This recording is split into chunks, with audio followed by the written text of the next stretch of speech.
Welcome to the Wheelers Phenomenon Ninja Experience.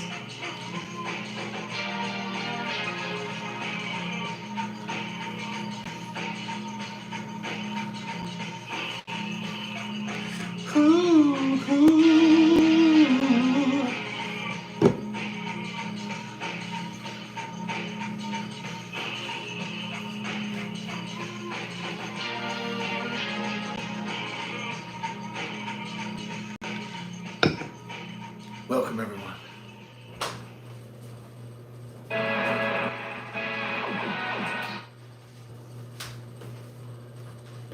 To the 5 million out there watching, Godspeed.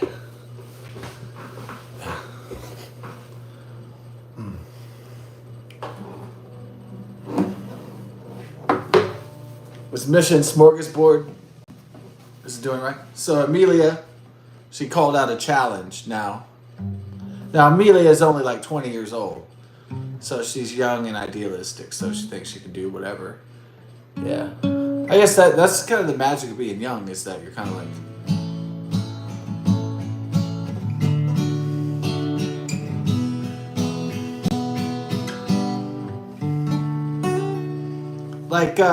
I guess the magic of being young is that you believe that there's no limits and there's no drawbacks and there's no setbacks. That is the sole advantage of youth. Is not in its wisdom. It's not in its logic. It's not in its adherence to cold hard reality. It's that young people will charge in to places where angels fear to tread. So it's just that you get like somebody 18 is more likely to, I don't know, more likely to go on a trip to Europe, or somebody 19 is more likely to go do something dangerous or go on a great adventure or try something new, right? There's just so much more open, younger people generally are. So that's their strength. But their weakness is, of course, youthful naivete.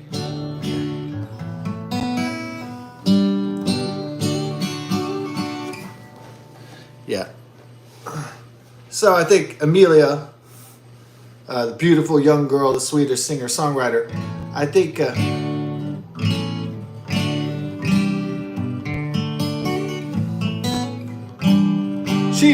but girls are more mature for their age anyway, so they're kind of more mature. They're kind of more together than boys by the time they hit 20 anyway. I mean, at least not every single one, but a lot of them, right? So,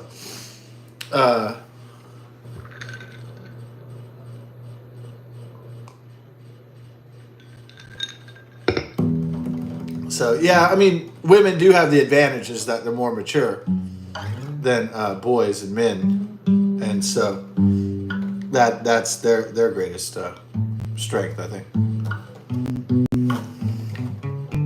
It's just an earthy maturity that women, not all women have it, but a lot of women have it, even at a young age. Even at a young age, like maybe 18 to 25.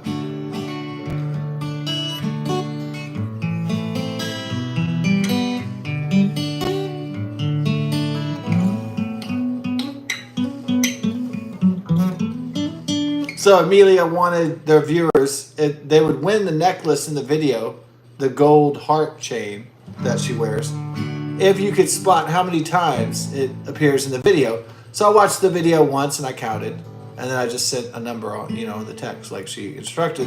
So I don't know if I'll win her heart necklace.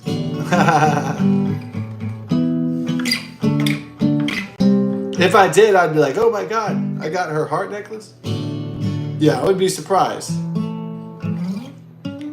How many fans of Amelia, the hot Swedish blonde girl, want her heart necklace? How many women want her heart necklace? Probably a lot, to be honest. She's a pretty hot young Swedish chick, right? Yeah, big time. She's big time talented musically as well. So, Drax, I mean, she hasn't really blown up yet, but she's still young and the night is still young, as they say. So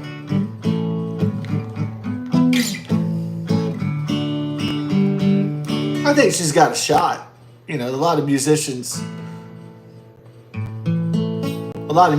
struggle their whole life to try to make it, you know, and try to make a hit song or a hit album. And you know, I think she has the talent and the spirit and the beauty, quite frankly, to do it, to pull off all that stuff.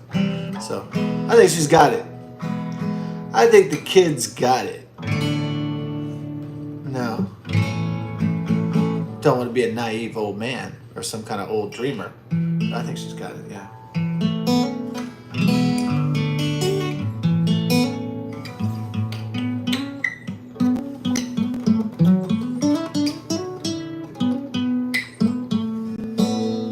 Yeah. I don't always wear my Star Wars shirt, but when I do, I do. Yeah. Nice one.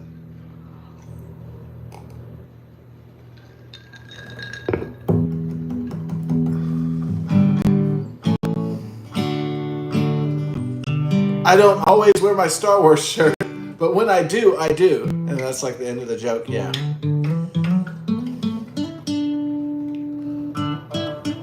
May the Force be with you, my friends.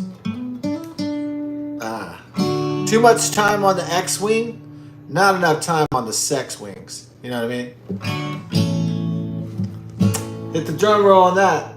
Yeah, I see you, R2, back there. Yeah. Too much time on the X-Wings, not enough time in the sex wing. Yeah, that's true. So, I wasn't like the 40-year-old virgin that had like all the action figures and shit. It's not like I had all the X-Men and all the Marvel, you know what I mean? Like a whole entire... I mean, I got some action figures, but I don't have... Some of those dudes, you know, it's like 40-year-old virgin. They got like 3 cases of fucking action figures. I ain't rolling that hard, guys. I'm rolling kind of nerd hard. You know, I'm kind of a prison nerd myself, but... You know, I'm something of a scientist myself, Peter. Yeah, that was like that's one of the funniest memes. Yeah, it's Willem Dafoe from Spider-Man, original movie, and he's like, you know, I'm something of a scientist myself. Yeah, that's hilarious. Yeah, oh yeah. Maybe not as hilarious as Bully McGuire, but it's definitely up there. I don't know. There's something about the way he says it, right? Willem Dafoe. He's like, you know, I'm something of a scientist myself. There's something like G about it, you know. There's something fucking epic about it. I don't know what it. It's such a It's such a mellow line, right? I don't know. I guess it's just Willem Dafoe is just such a badass actor. He just delivers a line, and it's just fucking epic, even though it's not even.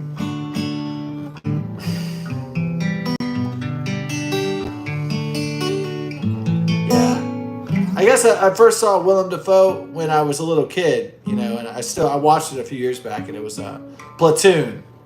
Yeah, I first saw his. I guess when I was a little kid, I looked at Willem Dafoe and I said, "That is one ugly motherfucker," but not Predator. That's what I was thinking when I was a kid. This guy looks ugly as shit. Yeah, that's what I was thinking. Because you know, the Vietnam War movies, the guys got all the scars on their faces and shit. I don't know. Part of that's makeup to show their, you know, war weariness or whatever, but I just thought, man, these guys are ugly as fuck in this movie. You know, not gay. I'm not Will Smith. I'm not like, I like pretty girls. Pretty girls. It's like, I'm not gay, everybody. Will Smith, he made the I'm not gay. Why would he feel the need to make a video, I'm not gay? It's kind of like, well, don't you have a wife? Doesn't he have like 2 kids? Well, obviously, if you had sex with a woman, you're probably not gay. I mean, I know your son is flaming queer as hell. Jaden Smith. That is the gayest dude. That Jaden Smith's got to make gay people blush. Because that guy is so fucking gay. Like, beyond gay. I mean, Jaden Smith makes Freddie Mercury and Liberace and fucking George Michaels look like they're straight. I mean, that guy is just beyond gay. I mean, like, irreparably gay. Like, just so gay. Like even Elton John is like, holy shit, that boy is gay. You know, like, I mean, like, whoa. I mean, even gay men are like, even the LGBTQ community is like, Jaden, you are out there gay. You know, you're like at another level of gay. I think Jaden Smith created a new level of gay. I think he created a new tier of the gay. Like, yeah. And the gay community wasn't expecting Jaden Smith to make a new level of gayness. They were just kind of in awe, like, what?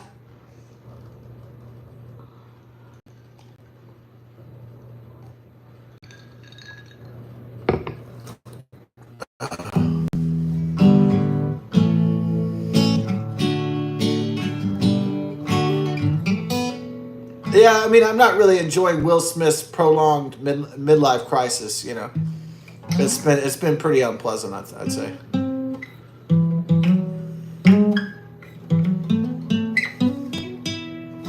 It's weird. I'll tell you why it's weird. You have a guy that was on top of the world and making all these big blockbuster movies.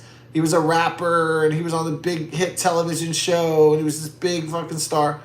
And then you see his older age and he's starting to doubt who he is. And that's just not, it's just, it doesn't feel right.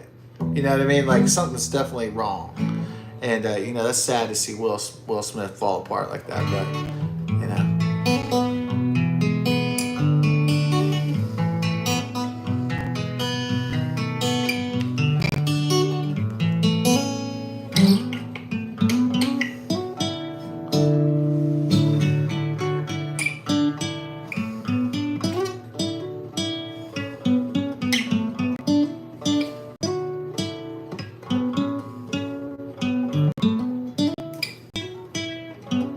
Yeah, I mean, you know, maybe my whole life has been a crisis, so I'll never have a midlife crisis because the whole thing was a gigantic crisis, you know, I feel. So my life was a big crisis disaster from day one, so I was like, well, you know, I'm just kind of used to a big crisis and disaster. It doesn't really have to hit when I'm a kid or a teenager or in the 20s or 30s or 40s or 50s or 60s. It's pretty much the whole fucking ride. So to me, it's just like, well, same old shit, different day. So I'm just used to it, right? So it's like, I don't, you know, go to some pinnacle where I'm some multi-million-dollar superstar and then I come down and I come down off that. I've never been up, so I don't know what it's like to come down off the mountain. So, you know, that's a totally different experience. And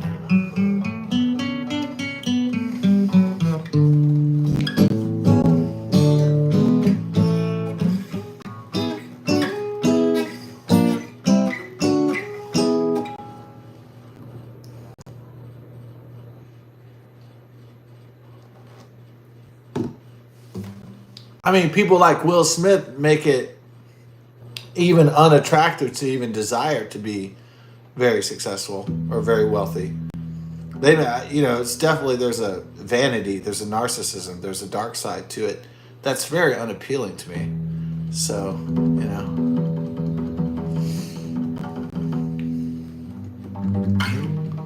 Well, I always figured the king of this world could masquerade as a king, but the real kings of this world are the paupers.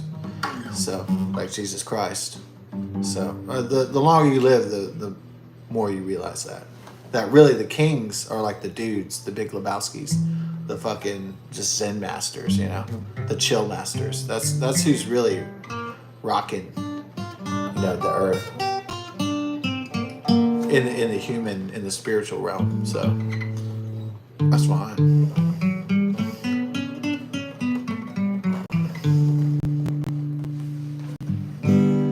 I mean, we got a society in modern, postmodern society that's like, go get it, go do it, rock it, rock it, rock it, go do it, go get it, go, go, go, go, go, go, go, go, go. I mean, that's what kind of society. And then now they're expecting human beings to compete with fucking robots or something.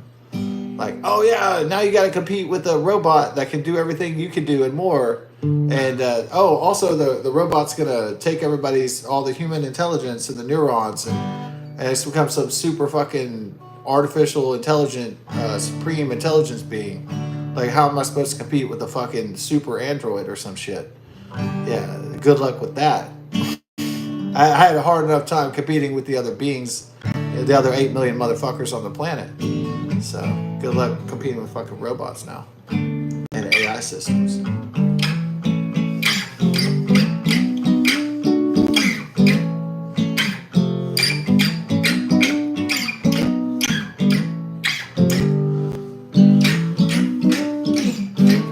I'm not sanguine. I'm not depressed about it. I'm just saying, it's time to recognize the new world order. It's time to recognize the new reality.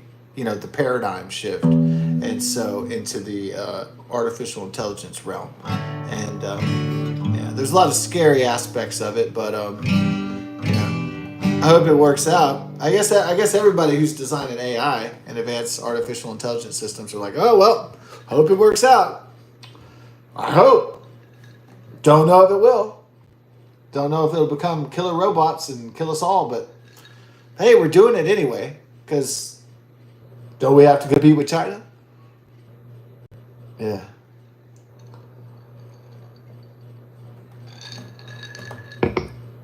Well, if we're going to beat those commie bastards, we got to set AI in high fucking gear as fast as possible. Is as fast as possible the best as possible?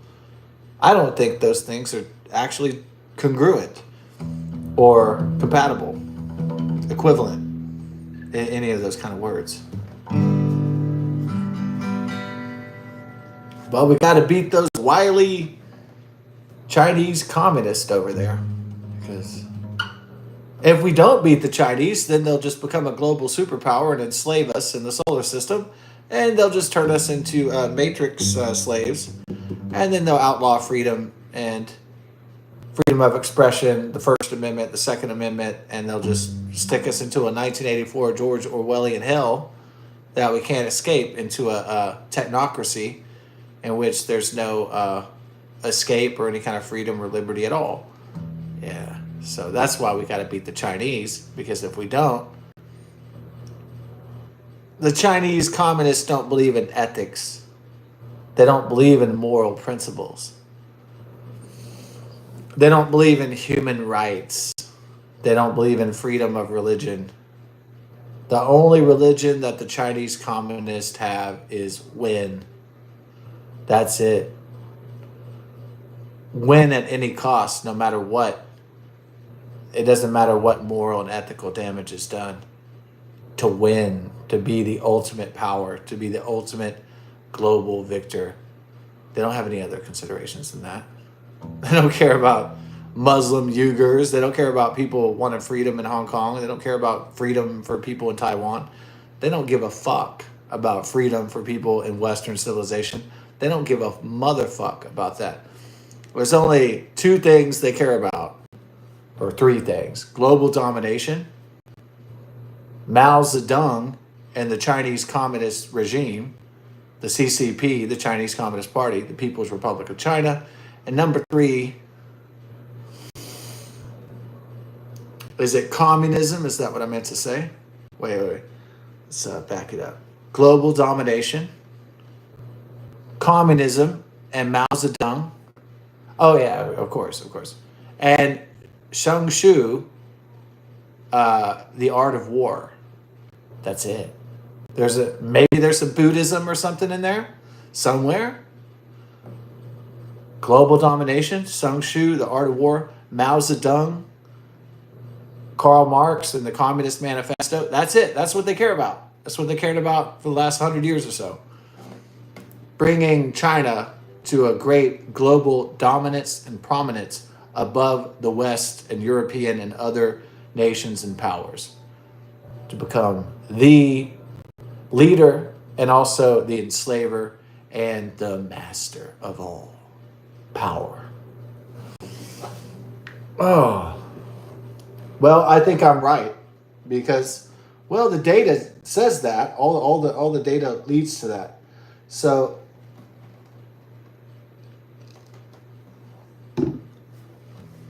if I hear news that Trump is punishing China with tariffs or whatever, sending more military vessels into patrol Western allies, When I hear Trump is defending America, when he's sending nuclear subs near Russia after Vladimir Putin and Medvedev threatened the United States and Western powers, I'm like, thank you. We have a real president. Somebody gets threatened and they threaten back. That is brilliant. Peace through strength. So, the Russian Federation could de-escalate, or do they really want to fight Europe and the United States at the same fucking time? They could try.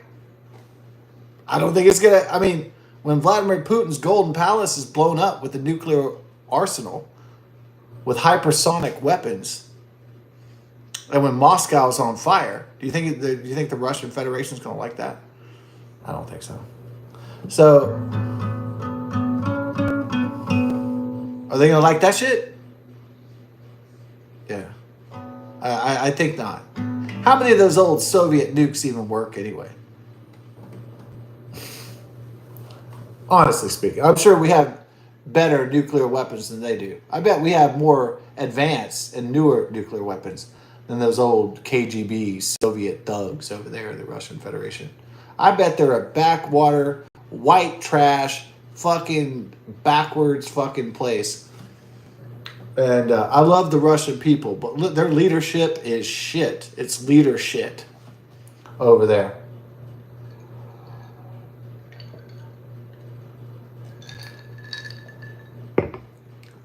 The game is on. Yeah, the game is going on. And we'll see who wins, I guess. Next 10, 20 years. Who's really going to win this game of global power, global dominance? I hope it's us. I hope it's Western civilization. I hope it's Europe. I hope it's America. I hope it's Australia. I hope it's the Philippines. I hope it's Japan. I hope it's South Korea. I hope it's Australia and Oceania. I hope it's India. I hope it's all allies of the United States of America. I hope it's Argentina. I hope maybe Brazil comes to our side at some point as well. That's who I want to win this conflict for global power. Us, as a whole, as allies together against Chinese communism and imperial threats and those of the collapsing Russian Federation, the weak white trash federation of Vlad mad, murderous butcher Putin. So we should win this war.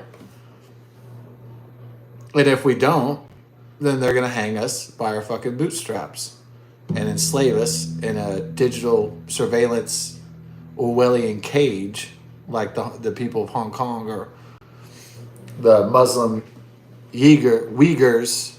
They're just going to send us to Chinese communist education camps. The Chinese communists cannot be allowed to win this conflict. Mao Zedong's ideology and that of Karl Marx must be liquidated from the planet Earth and all nations and must be destroyed. Period. Everybody knows that. It's a grave threat to democracy. It's a grave threat to freedom. It's a grave threat to exchange of ideas. It's a grave threat to Western civilization itself. So that's why it must be contained or stamped out and challenged to a great degree.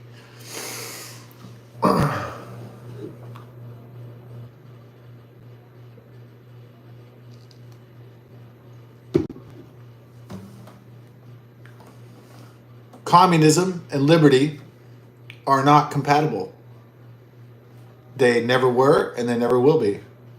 You cannot have peace between such opposing ideologies for long before we'll butt inevitable heads in a very ugly fashion. So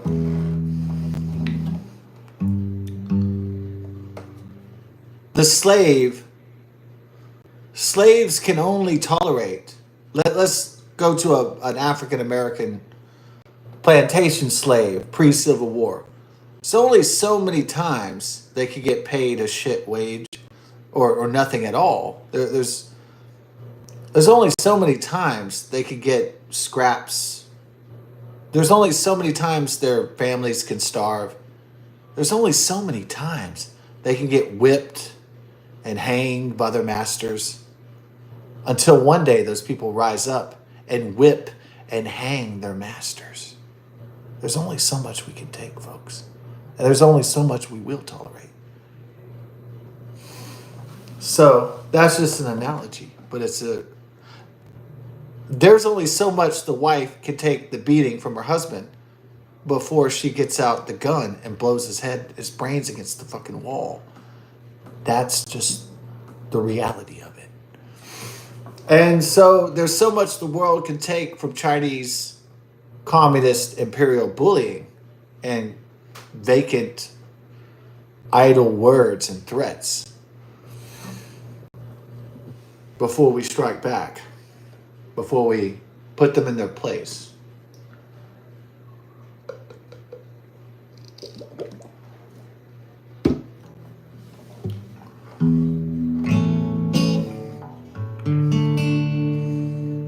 The West and the rest of the world will not be controlled by a godless, communist, Chinese communist empire. That's never going to fucking happen. Not in this life or the next or ever.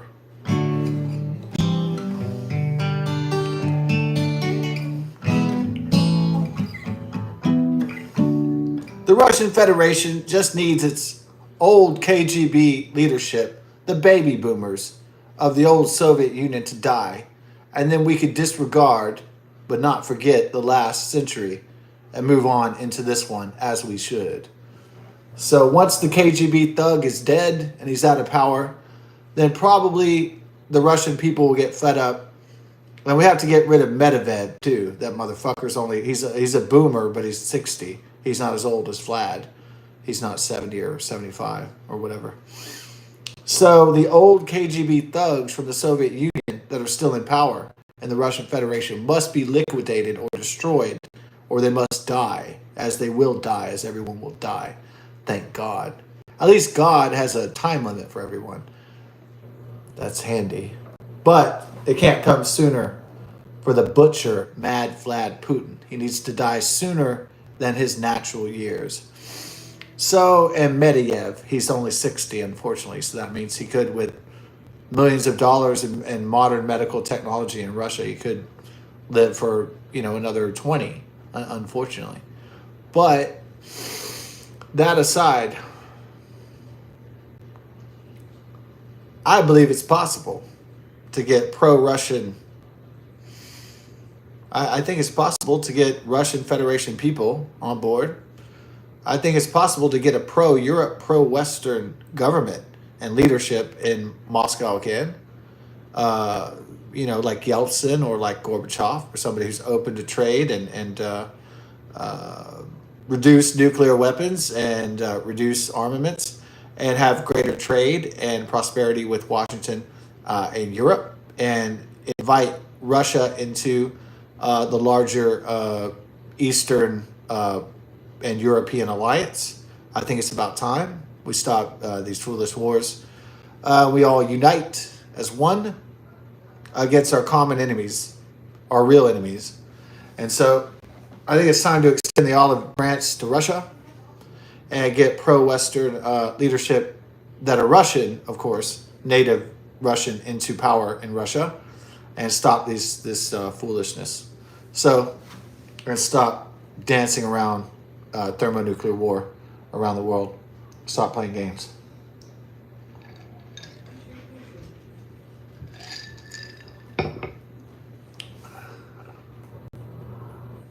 So I think we should invite the Russian Federation into our family, finally, and at least into the European family as one block.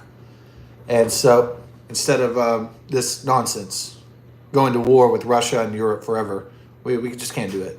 And we can't afford it. So it's just stupid. And not only is it stupid, it's impossible to maintain.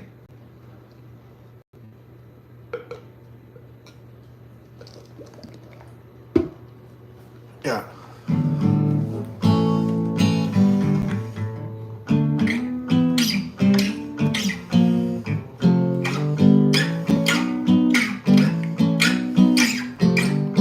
We are not at war with the Chinese people. We are at war with the Chinese government. We are not at war with the Russian people. We are at war with the old KGB Soviet thug fucking government.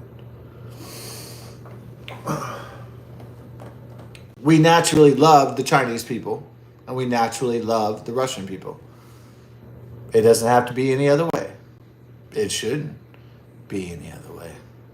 In a just and forward and wonderful world of cooperation and peace and order, it should be that way.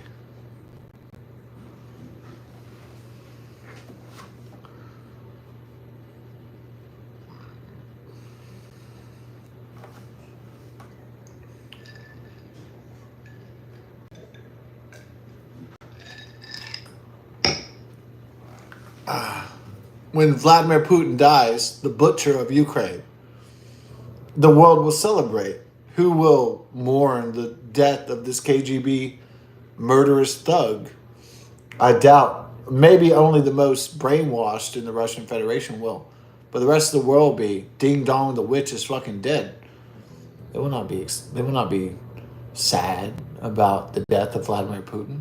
A guy who blows up baby hospitals and fucking maternity wards. No one's gonna fucking miss him. No one's gonna say, oh man, we can't wait for Vladimir Putin to come back. There's no fucking way. The guy who blew up a baby hospital in Ukraine and killed so many more. The butcher, this murderous thug. We should poison him. We should kidnap him. We should burn him at a fucking stake and crucify his ass so he may go to hell. Unfortunately, he'll probably die in a comfortable way, pumped full of opioids like a cancer patient, and he'll be in a golden palace with 30 butt-naked hot Russian women getting his dick sucked by his golden pool in his amazing palace in St. Petersburg or Moscow or wherever. Yeah. But they'll announce that Vladimir Putin is dead, no matter what the manner of his death is, no matter how outrageous it is, no matter how lame it is. They will still announce that he is dead. And the world will rejoice that Vladimir Putin is dead on that day that's coming. Hopefully sooner than later. Hopefully we don't gotta wait another fucking 10 years for it to happen.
Yeah, it was at the Snakes and Arrows tour, right?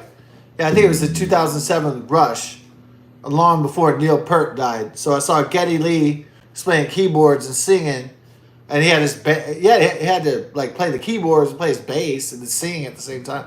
It's like amazing. And then Neil Peart had his like amazing fucking set, his fucking drum kit, dude. That's like the drum kit of the gods, basically. It was incredible. And of course, Alex Lifeson on electric guitar. Rush, yeah, from Canada, the Canadian classic rock and roll trio, and kind of like the Canadian Police, if you will, but more. Well, are they more progressive? Yeah, more progressive. Yeah, I suppose so. I was just joking. I call them the Canadian Police. The Canadian Police. They're the Canadian Cream. Canadian Cream.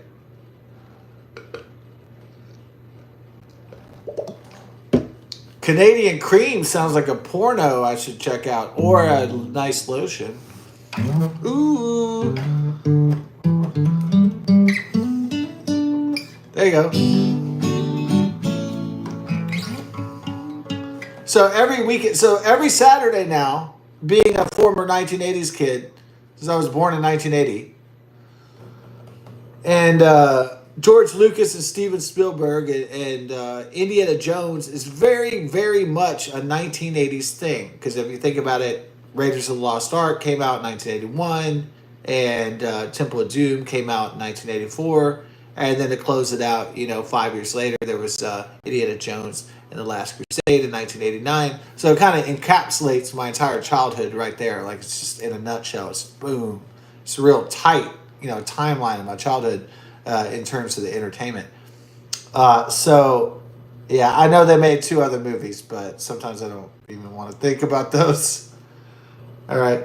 But every Saturday, though, I'm delighted.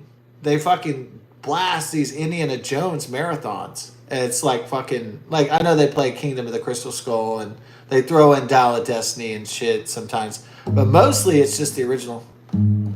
Oh, for real? Oh, what doesn't make any sense? Like the fucking, like this video doesn't make any sense? Or are you talking about, or is that another topic or something? If this video doesn't make sense, that's fine.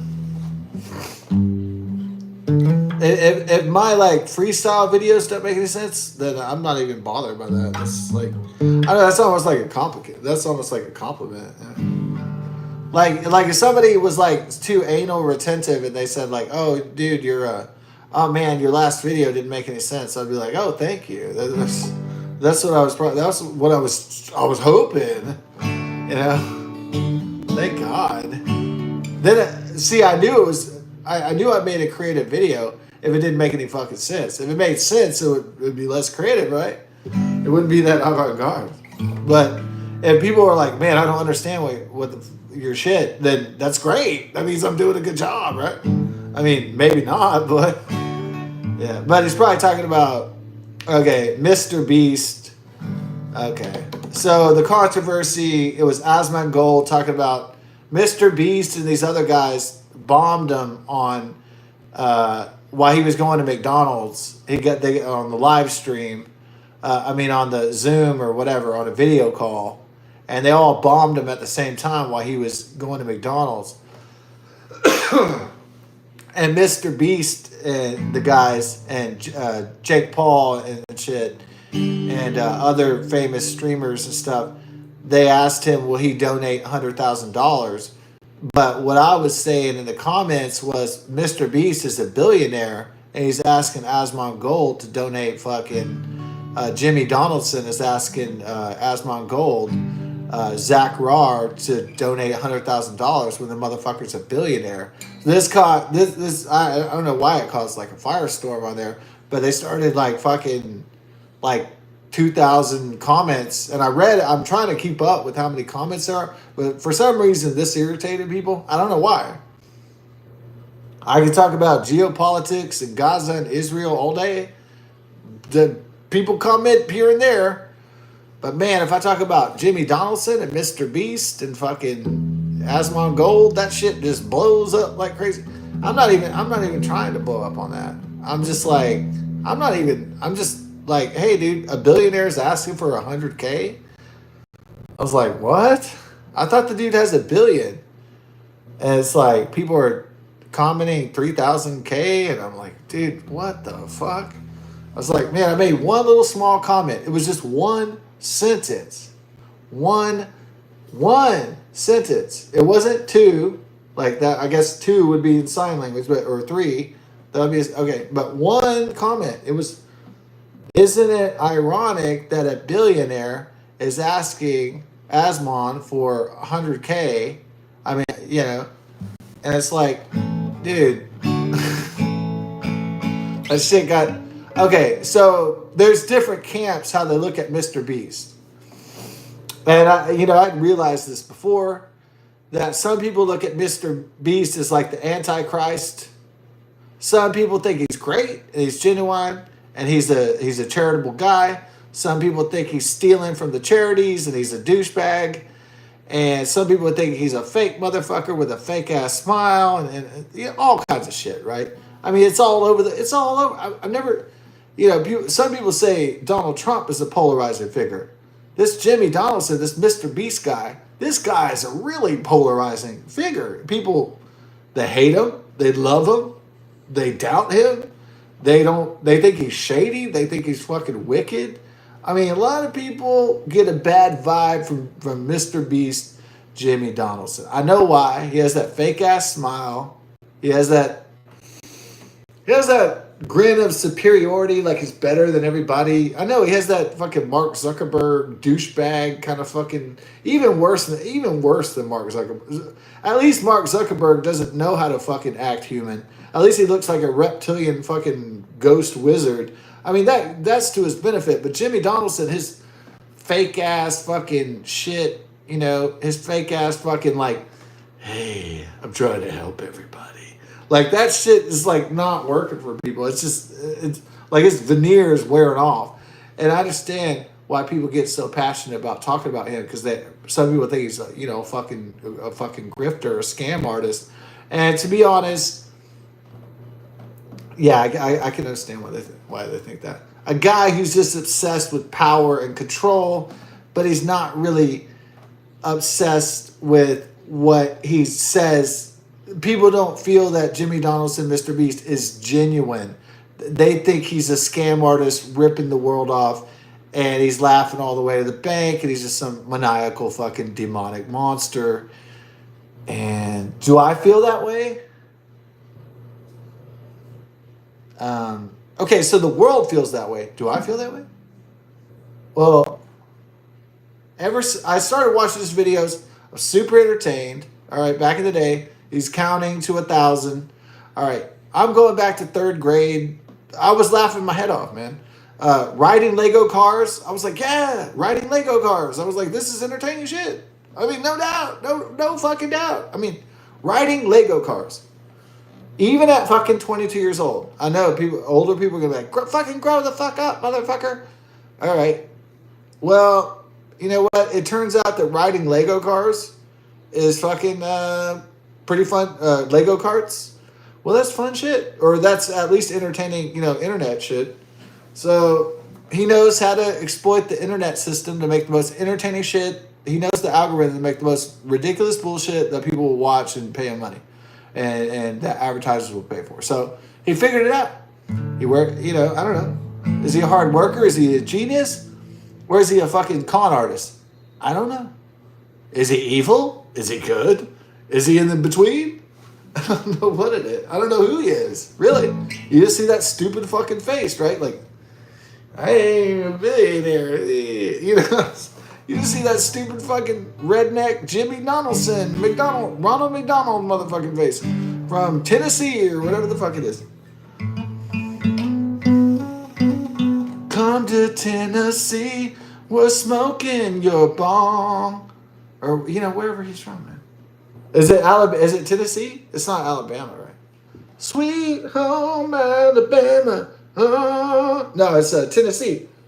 Come to Tennessee. We're playing your mom. Yeah, that's a good one. That's one of my face.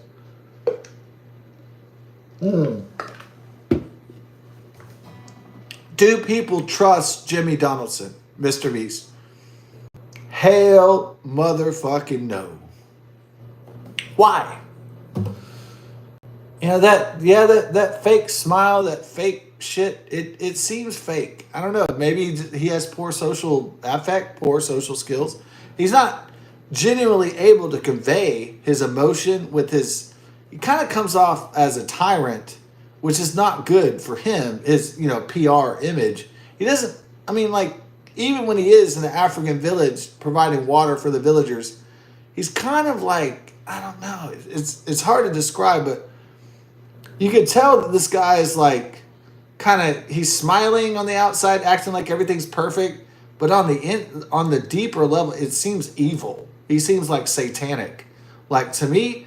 And like in the Bible, it's called the mark of the beast, and he calls himself Mister Fucking Beast. Like really, this guy gives off a lot of dark vibes. I can't really place my finger on him, but I can't fucking trust him. I don't watch his shit. I don't. I mean, it's just like I can't. It's just so fake. It's so fucking demonic. It's just fucking garbage. Like I just can't deal with it. It just like there's so much evil. There's so much. Yeah, it's just like so much darkness behind the mask. Like I can't fucking compute it. Like it's just coming off like it's like bad vibrations. You know what I mean? So, I thought even though I wasn't a perfect person, I could tell if people were good or bad, and I could kind of feel that. I can kind of feel their vibrations if they're evil, or if they're in the middle, or if they're good, and I can sense people's vibrations pretty pretty sensitively, and this guy is a fucking red alert. This dude's a fucking he is a major red alert, like a major fucking demonic bomb going off. Like it's like that guy is fucking evil. Like it's just coming off like his aura like so bad. As much as he tries to make it about smiling and happiness and philanthropy, it's just I'm sorry, I just can't get on board with this shit. It's just like it's too much. The intensity of the darkness I feel behind him. It's so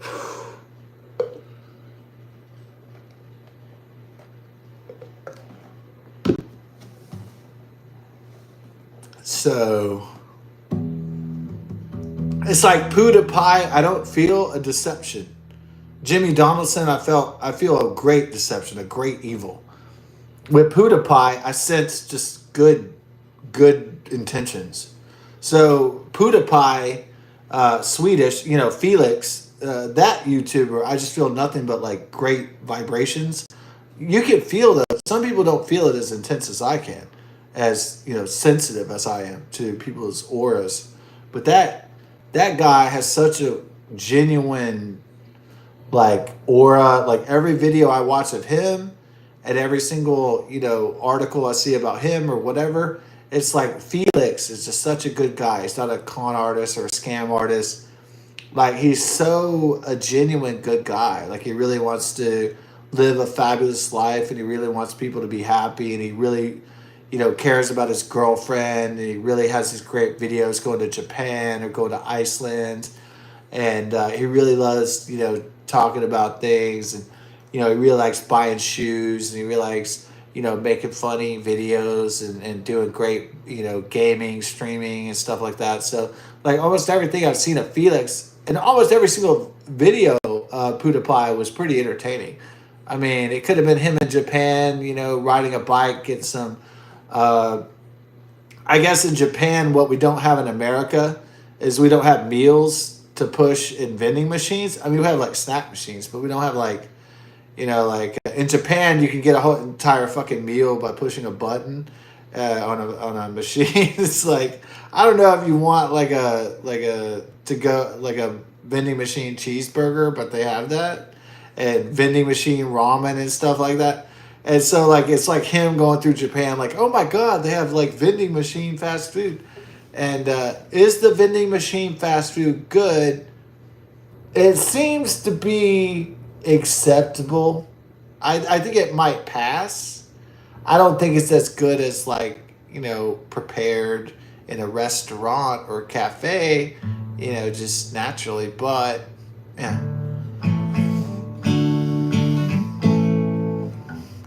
What if you were in America and you were bicycling one day, through a metro or a country area, and you needed some food, And there wasn't any restaurants. There was no fast food. There was no cafes. What if you needed some grub? And what if there was a vending machine that had hamburgers and ramens? You might like that. That might save your life even. Maybe if you had diet butt crack or whatever. Is it called diet sweeties or something? Oh, it's called diabetes, right? They don't have a cure for that yet? Diet buttholes. This is called diabolical. Whatever, the diabetes. Oh yeah, that's the old guy who go diabetes. Oh, I had a rough time with the diabetes. The diabetes. Yeah, that's wild, dude. The diabetes. Oh, it's what's his name? No, not Philip Greenman. You're just making up bullshit. Yeah, it's Johnson Bronson. Yes, that's what they call it, making up BS. But there was an old guy that was an old actor that would go diabetes, and that became like a meme. Well, he was in Cocoon, right? Yeah.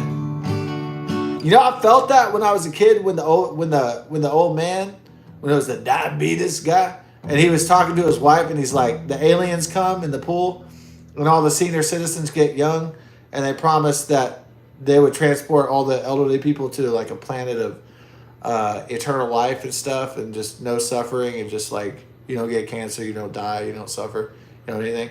And like, you know, when the old man's like telling his wife, like, yeah, but everybody else here is gonna die and suffer. And he's like, I know, but we could go to the alien planet and we don't have to die and suffer though. But she's like, but everybody here does though. And like, I felt the conflict, like, you know, the original Cocoon. Yeah, that was like, that was a deep movie. Even though I was like 5 or 6, I still felt that. That was pretty heavy. Yeah. Little did I know, a movie about older people complaining about cancer. Then my stepdad died of cancer by 1989. Then I got to see the devastation of cancer with my own child eyes. Yeah. Saw my stepdad's face turn green and white. Oh, man. Saw I become crippled. What a great man.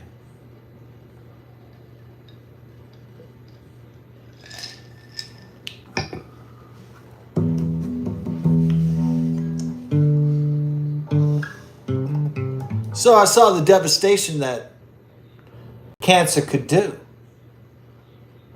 Make a man crippled, a tumor in his spinal cord, and he collapses on the ground, and he's plugged up with tubes and machines.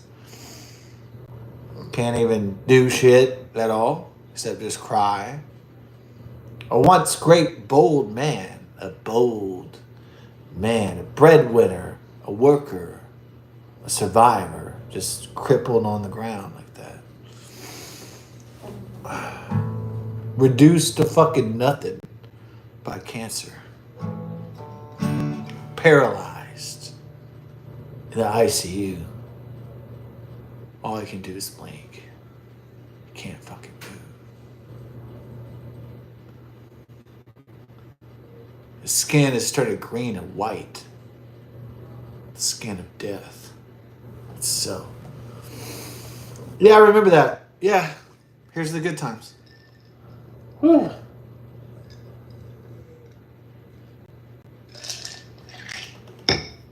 Some people think eidetic photographic memory is a gift. Not always. It depends on what you live through. It depends on what you see. So, depends on what you remember. Ain't no fucking picnic. Ain't no fucking pleasure cruise, as Freddie Mercury used to say in Queen.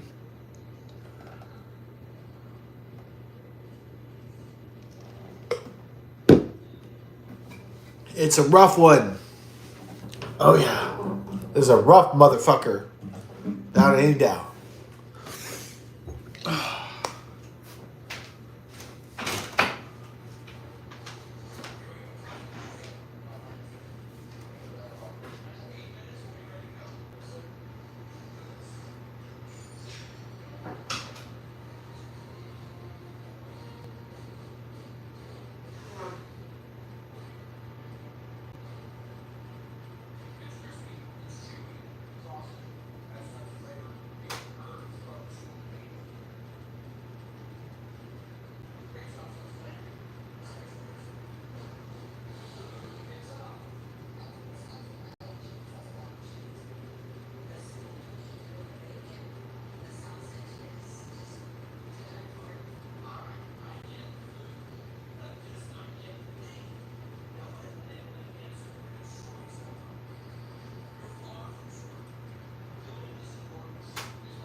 love you, Mom.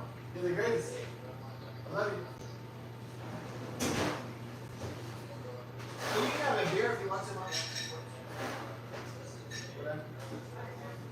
Yeah. Yeah, it's in there. It's fine. Love you. Thanks. Yeah, have a beer. Yeah.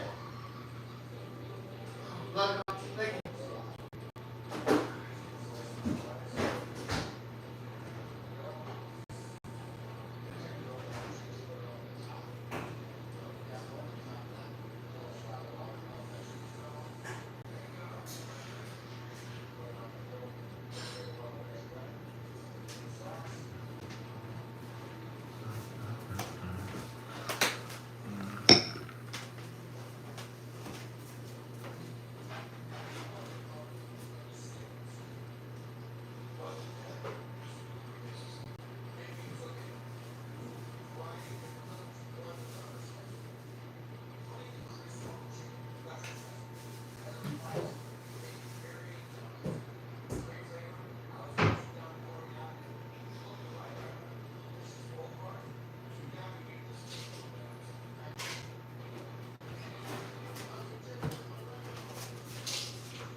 So at death, they gave you the morphine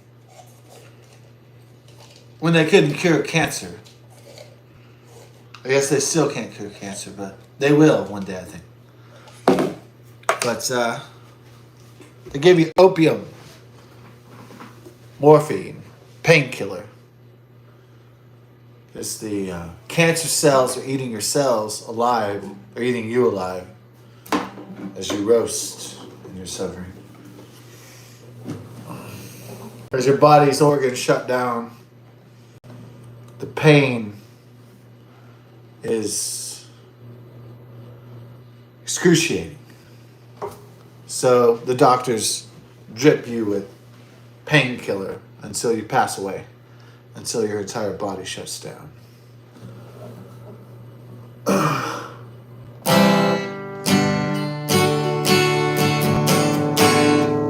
Yeah, sounds like a fun trip. I guess it was them, but maybe we'll cure cancer and have molecular medicine in the future that can cure cancer and stop these ancient sufferings of old. I think it would become a thing of the past in the future. Or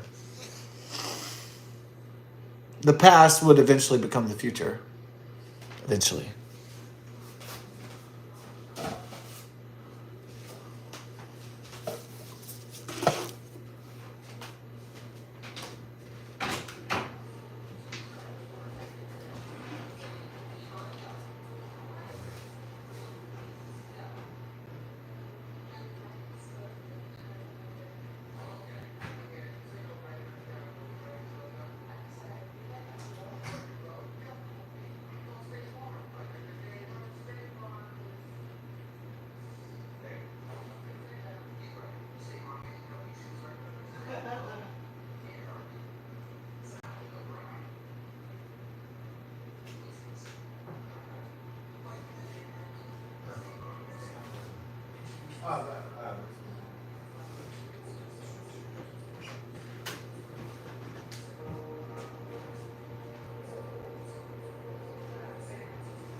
Oh yeah, did you take my charger? Oh, okay. Alright, yeah, I got my fan on there. Oh, I lost my charger, I guess. Oh, I'll find my charger then. No, I'll find it. Okay. Oh, really? Oh, really? Oh, it's in the wall? Oh, okay, my bad. There was so much light over there. I love you, babe. I love you. Every time I walk away, you think I've never seen you for 1,000 years, too. Oh, you're so beautiful, too. You're going to make a great mama one day, Tula.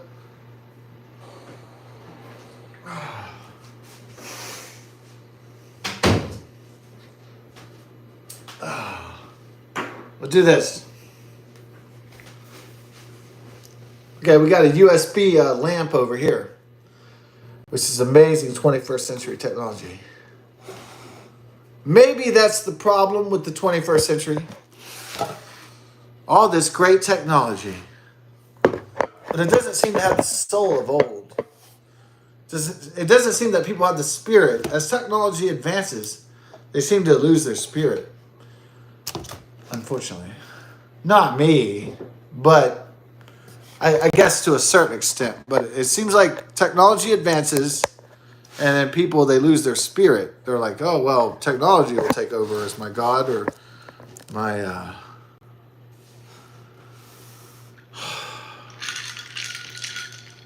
I suppose that's a... It seems in the past, it seemed that everybody felt they were in it together. And neighbors helped out neighbors, and people helped out people. In the past, as a real, genuine human community. And they would do it without even thinking, without even flinching. It was just natural. So, well, something's been lost. Obviously, we know what it is. Maybe it's not, we can just call it civility. But community has been lost. Civility has been lost. The spirit of mankind has somehow been lost in this advancement of technology. It does not seem natural anymore. It seems artificial. It seems contrived. It seems like man is trying to constantly play God when man should just play man. And only God can be God. I think that's what's wrong. So, I don't expect man to stop trying to be God. That's never going to stop. Man will always try for domination. There's no stopping that. There's no stopping that men will try to play God. There's no way I could stop it or anyone could stop that trajectory. But it is not the right trajectory.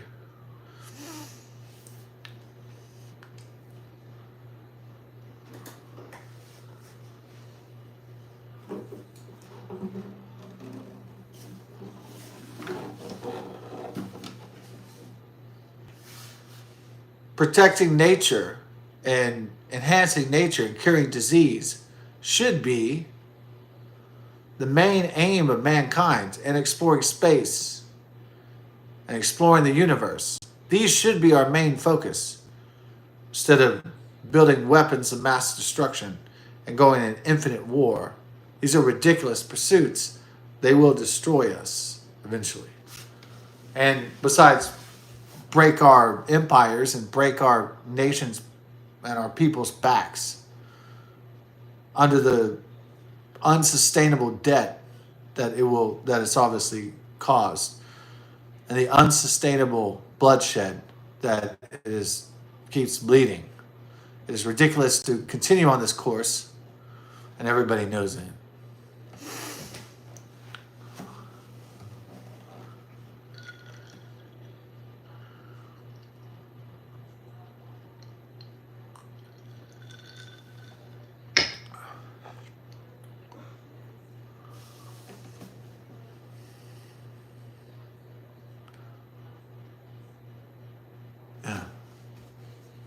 They won't listen. They're not going to listen to us. They're going to do whatever they want. Whatever they have the power to do. That's the nature of power. So they're not going to listen to reason or believe in God, or they're not going to do anything. They're just going to fuck it up. They're just going to fuck us. And we're screwed, in that regard. Powerless against that coming behemoth, leviathan beast.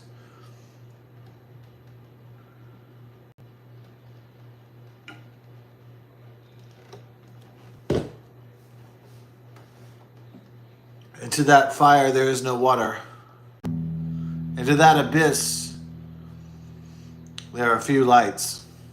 So, except to just trust that the future will work out, which is no hope at all.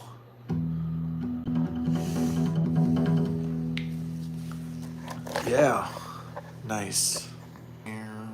So what's the new song we should do? Damn, damn.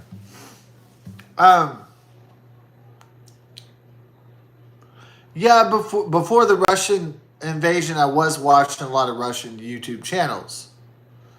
Yeah. I have no affiliation with Russians. I was just curious. What's going on in the world? What's going on with people in the world? It would be interesting to see. And so, yeah, I started to watch two channels.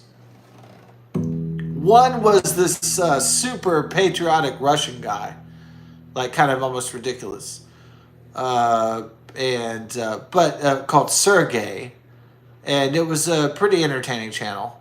You know, he had a daughter, and it's just like daily life in Russian Federation. It was kind of interesting. So I think what was one of the best things is Sergey. I think he went in Russia. They have like funny bars. So they had one like a British bar in Russia. So I thought that was hilarious. You know, would people have a Russian bar in Texas?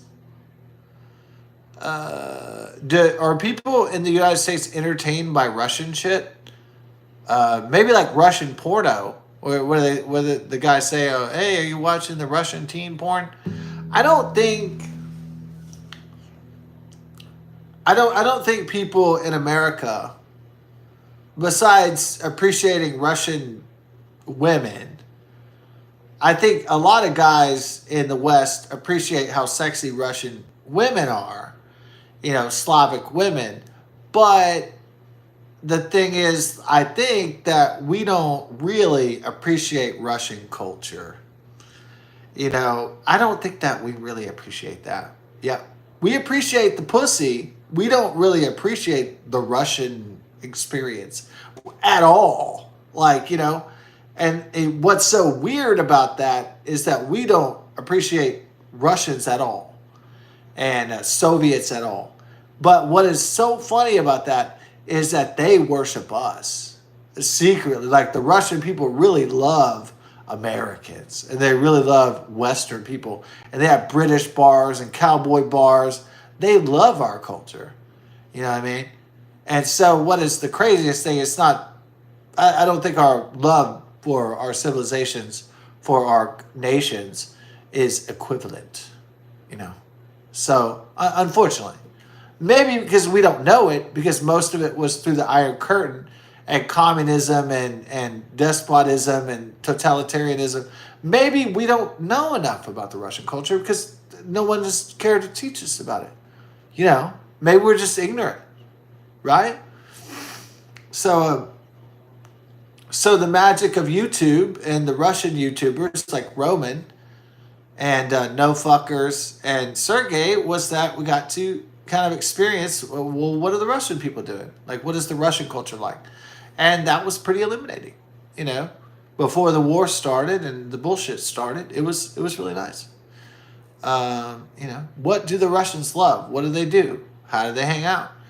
What is their main priorities? What are their, you know, it's like family, church, God, you know, country. It's pretty, you know, Orthodox. I guess they're called Orthodox Christians in Russian Federation. They're very Orthodox, right? So it's very simple. It's kind of an ancient kind of way to look at the world. It's kind of charming, really. It's really kind of nice. So I'd like to explore more of that. And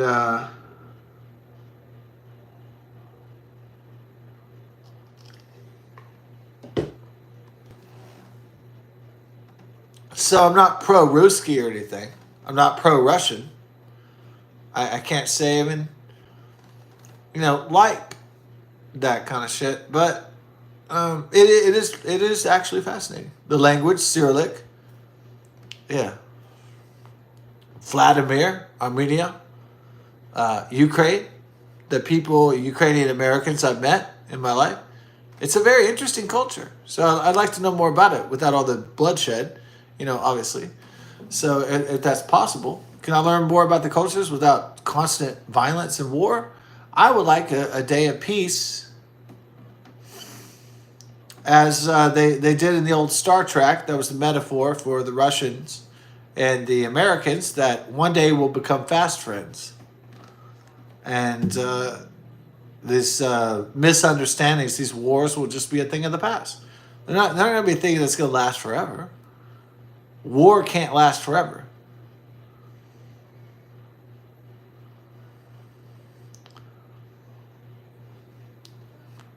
There's only one thing that can last forever, and it's not war.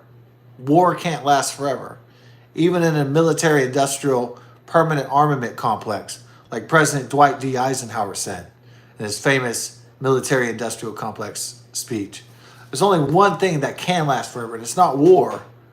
There's only one thing that can perpetually be, and that's peace.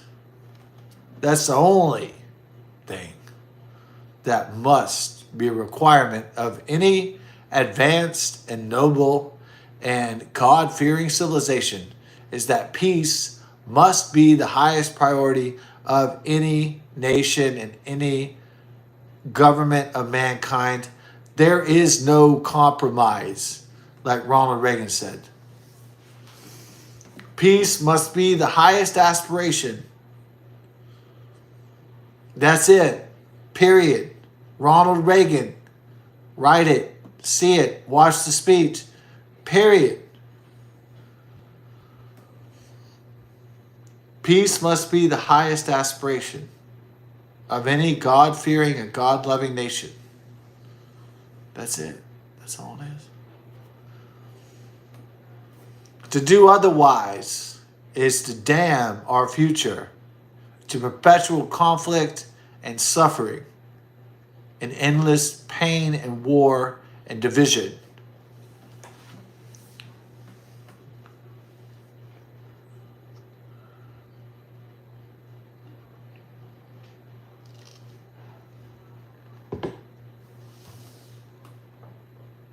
To do anything less is unworthy of a God-fearing people.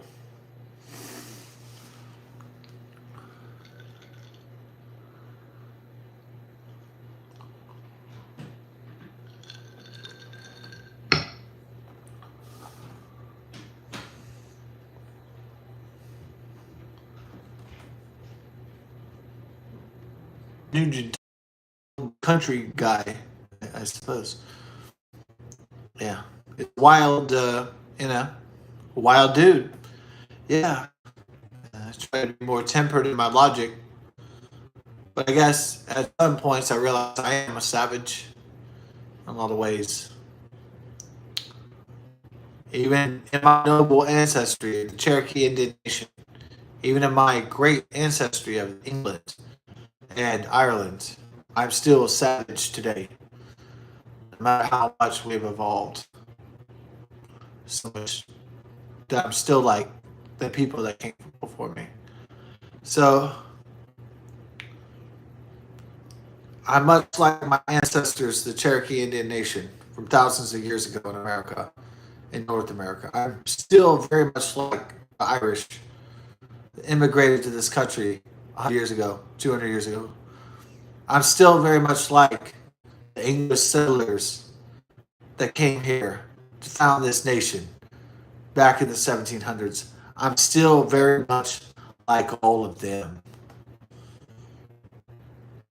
I am wild, but I'm not tempered. I am energetic, but I'm not wise.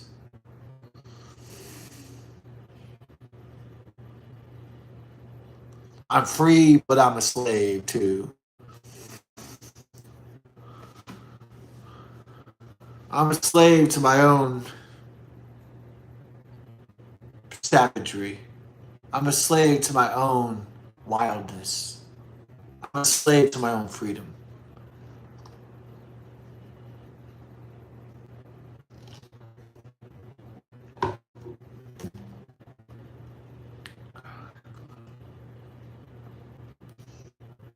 Very creative,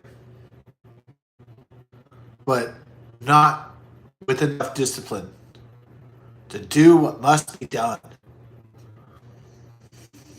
What must be done on this earth.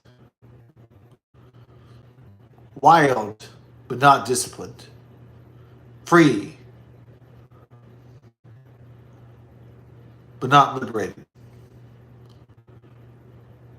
Creative, intelligent, but not disciplined.